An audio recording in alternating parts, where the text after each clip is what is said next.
BLUELOCK Chapter 331 officials have just released. France celebrates the 1-0 lead as the game continues and BLUELOCK starts their counter. Many different characters get their moments, even damn side characters, and we get the Hugo and Isagi matchup for the first time. We got the good quality panel, folks. This game is just getting better and better, so let's not waste any more time and jump into it quick. The chapter continues off of Charles's goal, with the commentators going absolutely crazy, talking about how fast of an attack it was. All of the France fans start celebrating immediately, and the Japanese fans are in distress. Bro with his hands on his head is absolutely going through it, and Ego just got no reaction. This is the face of a man who realized he should have made some adjustments, which got me hella dead. I truly wonder what Ego is thinking right now, whether he knows we're cooked, or if it's still all going according to his plan. As the commentators say, rapid fire attack and a one-shot kill, we see Charles's goal celly hopping on Hugo's shoulders. And both the new gens are just nonchalant. Hugo got zero emotion, and Loki is showing the score to the crowd, which is just disrespectful, man. We are now 0-1, folks. And even though this panel isn't finished, it's still so fire to me, especially with the darker lines, so I can't wait to see when it's actually finished. The commentators continue about how it's a magnificent showing from France with the very first play, and that Charles Chevalier has seized the initiative. Now we get the BLUELOCKers' reaction to the France goal, starting with our defensive line, and after that Three Musketeers play, of course they're stressing out, because it's not just a Loki that's the single big threat, there is other looming threats that they're not paying attention to, which is a big wake-up call for them. Ryu just says a damn on some Kendrick timing, and Aiku got his hands on his head saying that France is insane, continuing that we fell for that ploy. Alright, bro, are we speaking French now? Who is we? I understand we all needed to stop the speedster, but taking that big of a risk and leaving everyone open, I don't know if it was the best idea. Nico explains this though, saying that the pattern wasn't in their data, and Karasu talks about France's attack, specifically their speed, the cross run, and shot quality. We then see examples of each one, Loki sprinting down the field, Hugo hitting the pass, and of course Charles with the gremlin shot, with Karasu saying that you can explain each logically, but the goal wouldn't have been possible without incredible skill and talent. This is the absurd might of our generation's top team, Loki's French team, the favorites to win. Which I gotta say, this is like a top 5 introduction to a team of all time. I still can't get over the fact they scored in one chapter. But with all of the glaze going around, Rayo claps his hands to get everyone's attention, telling them to chill. They made an experimental surprise attack and that there were aspects they couldn't respond to. Their true intention is to rattle them and throw us off our game. He even got the hands up and everything, telling them to cool down their brains, which got the respect of Aiku, who says a nice mental management, brain boss Mikage, which Bachara and Gagamaru agree with too. I absolutely love this from him, man. I said it before, but Rayo has gone through the 5 stages of grief one too many times in this story, so for him to remain calm in the face of France is such a good development for him. Isagi agrees with Rayo quick, telling the team that this just started, and that they have plans for when they're a point behind. They just need to focus on playing football their own way. Everyone getting their moment, trying to tell the team, and probably us viewers too, that it's fine that they're a point down because they got plans for this. So like always, we just need to trust in our boys and let them cook. Hiyori says okay, egoist. Chigiri says we have Isagi, which I'm getting PTSD from Nigeria saying we have Onazi, and Bachara says just getting started. So our boys are ready to go again. Isagi says good out loud, but in his mind he's saying don't panic BLUELOCK, don't panic Isagi Yoichi. Keep giving your best to secure victory as the game restarts. We see Isagi hit a pass to Rin, Loki starts sprinting for it, and the commentators ask if Japan will make a counter, adding that Isagi and Rin are passing back and forth. They charge right up the middle, and this ends up working, even getting past Loki.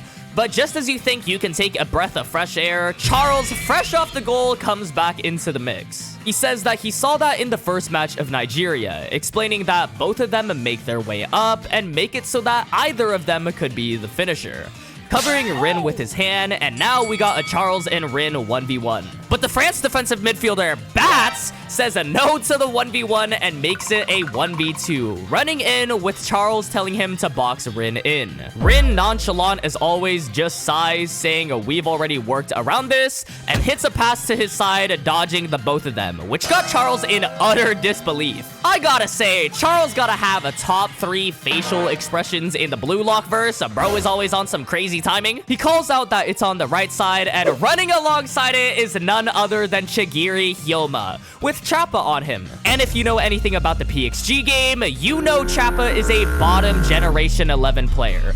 Every time we see him, he's just eating crayons on screen because he did nothing in that whole entire game. And whoop-de-doo, what do you know? Chigiri gets a cross off even though he's still being guarded by Chappa. Like, who would have known, man? A fork was found in the kitchen. Rayo compliments Chigiri's pass, and we see him get some insane airtime against 3 of France's players. Like, when did Rayo get Michael Jordan hops? I don't know, but I'm all here for it. One of the France players, who happened to be from the PXG game, and keep that in mind for a few seconds, calls out for Hermes to not let him shoot. And Hermes, the France center back, tries to beat him to the chase. But Rayo's face starts half turning into the copy, and it's finally time, folks. He initiates a copy mode, and as he's in the air, we're left wondering who it is. And it's none other than Kunigami Rensuke's copy, who headers the ball away straight from the PXG game as well. And this PXG player literally experienced this firsthand, and now he's looking up to see the exact same thing. He's surprised that they're setting up a shot instead of shooting, and the ball lands over to Isagi Yoichi, who smiles and says, a nice groove, Rayo. I guess they're moving and grooving because they've said this a couple times this chapter. With Metavision activated and puzzle pieces flying around, all that's left is for Isagi to finish the goal. When out of nowhere, Hugo appears and he got Isagi with the he's right behind me, isn't he look? Nah, Isagi looking the whole opposite direction, 90 degrees to the left. And this man, Hugo, straight up taunts him, saying, you got a good team, Blue Lock. And just look at the grip Hugo got on bro. Isagi looking like he got the wind knocked out of him. He gotta have 4 broken ribs now.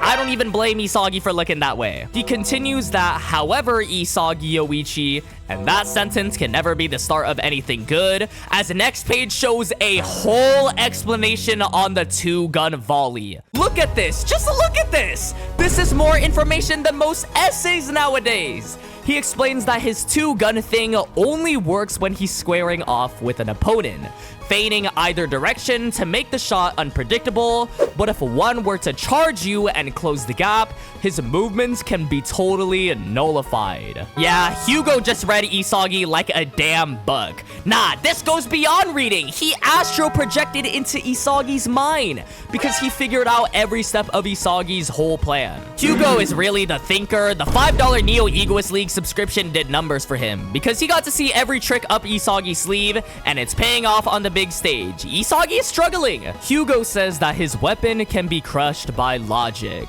And Isagi says this guy ran a simulation using his movements as data. And Hugo literally got bro's number down to a T because he says, yep, that backwards volley he did during the Nigeria match can also be nullified through contact. So he just prevented 2 of Isagi's known weapons. Yo, Isagi has to start inventing something on the spot because I wouldn't even be surprised if bro knows Isagi's social security number. He knows every single thing about bro. With his personal bubble invaded, Rin calls out Isagi's name and Karasu Open asks for a pass over here. Isagi appreciates the help, but that's when Rin gets locked up by Moist Critical and Karasu got Batman on him. So it's a no-go on passing. And this madman Hugo even planned this out, saying, if we block your helpers, you have nowhere to pass to. Unnecessarily going up to bro's ears and saying, if we crush you, Blue Lock is dead in the water. We are 2 chapters in, and Hugo has predicted everything. This is the Magnus Carlsen of football, and also, why do all the new Gen 11s be talking in Isagi's ear? Like, I swear, Kaiser did this, Lorenzo did this, and now Hugo did this? It's only gonna be a few more chapters till we see Loki do this too. As scary as Hugo is, though, we see Isagi's eyes start to shift as he turns around and pushes back against Hugo. Yeah, baby, Isagi ain't taking none of that disrespect. He tells Hugo that he made it this far by devouring arrogant creeps like him. Smiling, ready to take on another challenge, saying he's gonna risk it all to be number 1. But Hugo then says, but you're more suitable to be number 2 in a blacked out text box. Yo, what is going on, dog? This man is actually scary. And what the hell does he even mean by this? Is Hugo part of the Isagi hating gang who thinks that he should be a midfielder instead of a striker? Nah, this is probably the most disrespectful dialogue we've gotten in a while. And I'm not gonna lie, this is kind of funny because this is an actual debate in the community. This takes Isagi off guard, and Hugo uses that to take the ball away from him. Oh my god. That gotta be a top 3 Aura loss moments, up there with 11 trying to use her powers. Bro was all smiles and sunshines and then got humbled in mere seconds. Not my goat, man. They doing him dirty. And while Isagi is sweating bullets, there is none to be found on Hugo's face. What is up with these nonchalant midfielders, man? As he runs by Isagi, he leaves him with a parting message. Does he believe in destiny? Isagi is absolutely shocked, teeth grinding in disbelief, and now we're left wondering whether Hugo will continue to dominate or if Isagi will overcome this obstacle. What a way to continue the France game. I'm absolutely loving it so far. 2 chapters in, and arguably it's more entertaining than the Nigeria game. Like, don't get me wrong, I like the Nigeria game, especially compared to the majority opinion of people who dislike it, but this game is really making us feel the impact of the France game, which is what I think a BLUELOCK shines at the best. How does BLUELOCK and Isagi in general adapt and overcome to these obstacles? You have Loki, Charles, and Hugo, all 3 of them being an obstacle, and of course Hugo was the main star of the chapter. So far he's being built up to be one of the biggest threats of this game, and I discussed a lot in my leak video about Hugo. I'll also be explaining the format for these videos moving forward because I know a lot of people were confused about the leak and official videos. I'll cover how the format works in a hot second, but firstly, we have to cover Hugo's character. In general, I pretty much said that he's gonna be the opposite of Isagi and not believe in the god of football, but now with the officials, it's looking like he does believe in it because he believes in destiny. Again, it can really go either way, but if he does believe in it, it makes sense of why we had that ego chapter with Isagi, where him and Isagi were talking about the god of football literally right before the France game. Maybe we'll even discover that Hugo has his own that he follows. Because in general, that whole god of football thing isn't exclusive to ego specifically, and it's also all about destiny and fate, kind of, which relates to what Hugo was talking about. He talked about it in the first chapter of the France game, and here he is talking about it again. It's all just theory and predictions so far, but at the end of the day, they're really building up this rivalry between Hugo and Isagi, so I can't wait to see how that's gonna go and how Isagi will adapt to it. I think for this France game specifically, maybe Isagi will have the help of some other characters to evolve, maybe a potential sub, which I know people have been excited for, someone like Shido or Barou who really know how to flip the script on someone very logical like Hugo, which I think will be very hype because they're fun characters to watch and just fan favorites. And maybe we even get to see their trainings. Shido completed his bucket list by skydiving. It's all about freedom basically, so maybe he teaches Isagi that. And if you remember, Barou's training was with American football players. Maybe he really learns how to lead a team or fills that role that Isagi lacks for this game. I'm not sure if both of them would be subbed in for this match at the same time. As hype as it would be to see the both of them, like genuinely, that might be one of the most hype moments in the series. It doesn't really work on paper. I just hope they give us the fan service and do that one time though, even if it doesn't really work on paper. But even if one of them do get subbed in, which I'm leaning more towards Shido for this match, it'll still be a very great moment. As for next chapter, there is no break next week. Chapter 332 is titled A Theory of Aptitude. Again, I discussed it a lot in my leak video, but it sounds like we're gonna get Hugo's philosophy on football, which I think is a good decision that we're getting this development early on, because this is merely one obstacle in Isagi's way for this match. We still have Loki, we still have perhaps a Charles awakening, or maybe his eye getting explained. And I mean, Loki is genuinely a big enough threat or obstacle by himself, but the pacing and everything for this game so far, I'm loving it. And for people wondering what the video schedule is gonna be moving forward, I'll still be doing the streams and reactions to the chapter every time the leaks come out. That won't change. I love streaming, and I saw a lot of people asking if I wasn't going to stream anymore, so there you have it. On top of that, though, I do think I'll be making a leak video every time where I can just show the panels and just give my thoughts on it. I got a lot of requests to do so and a lot of positive feedback telling me that they've been waiting for me to do it. This is pretty much my first time in doing those type of videos, so I'm still experimenting with the editing style, how I want to do these leak videos and whatnot. So I think I'm gonna make it more of a discussion vid just so that we can talk about it as soon as it comes out and you guys can get immediately informed on what happens in the chapter. And then I'll have my usual editing style for the official video when everything is in high quality in English and with the memes and whatnot. That way we get the best of both worlds and no content is being cut out or missed out. With that being said, that about wraps it up for this video. If you made it to the end, thank you so much for watching as always. YouTube really thinks that you'd like this video right here, so be sure to check that one out too. I hope y'all have a good rest of your days, and I'll see y'all in the next one.